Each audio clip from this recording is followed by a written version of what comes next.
U.S. Army Captain Brant Anderson, a former combat helicopter pilot. Brant, great to have you on the show. Pete Hegseth, you might have heard him say there was an elevation problem, simply saying, listen, the helicopter was too high. We know the airplane crash happened between 300 and 400 feet. At least that's what the radar tells us. Was the helicopter too high?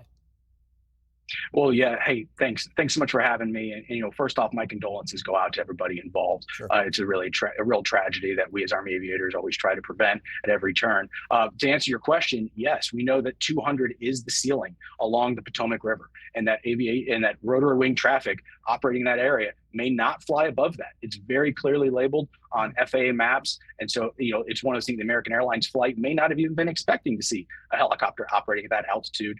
And it's certainly something that if the investigation reveals they actually were that high, then that's something they will find as a fault on the Army aircrew.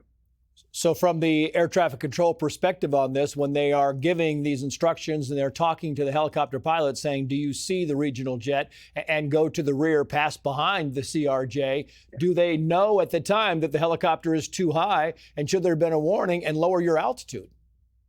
They certainly could have. And that's most ATC will say that, Army helicopter check altitude and maintain visual separation. That's certainly something ATC could have said in that scenario. And I think one of the other big points to raise here is that it is a congested airspace, as many have talked about already today, and that the Army aircrew certainly could have been looking at the wrong airplane.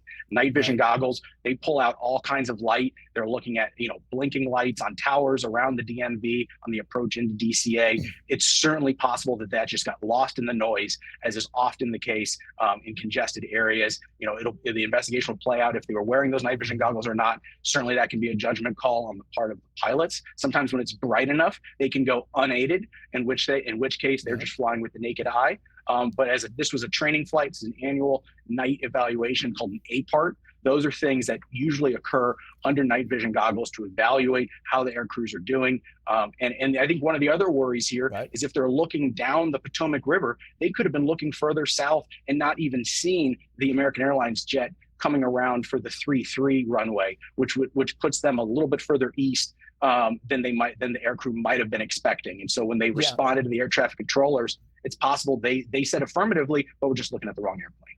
Yeah, and when you talk about night vision goggles, and again, we don't know if they were wearing them or not, but this was a night vision goggle training mission. Do you expect or anticipate that all three of the people on board that training mission would have been wearing night vision goggles?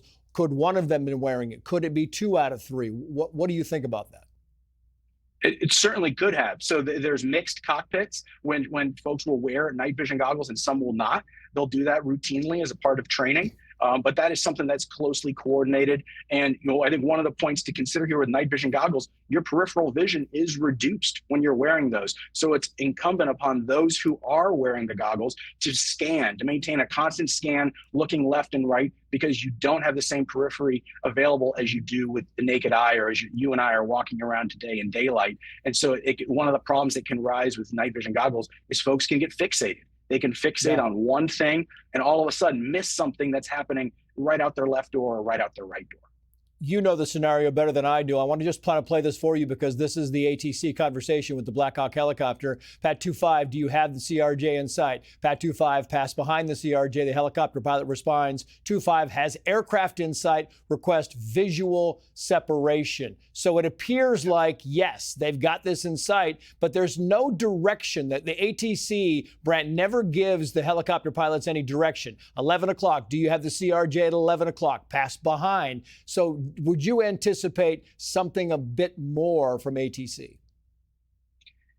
I would say yes and no. I think one of the other things in these busy airspaces is ATC can be very short with pilots. They communicate very fast because they have to keep the radios clear. They're managing a variety of incoming aircraft, and they speak very quickly and not always as fulsomely or completely as you might expect in a quieter airport. And so sometimes when they do that, and one of the reasons they will give visual separation is to reduce ATC workload. Mm-hmm. So by handing off the onus of the responsibility onto that Army aircrew to avoid, that's one less thing for that air traffic controller to worry about.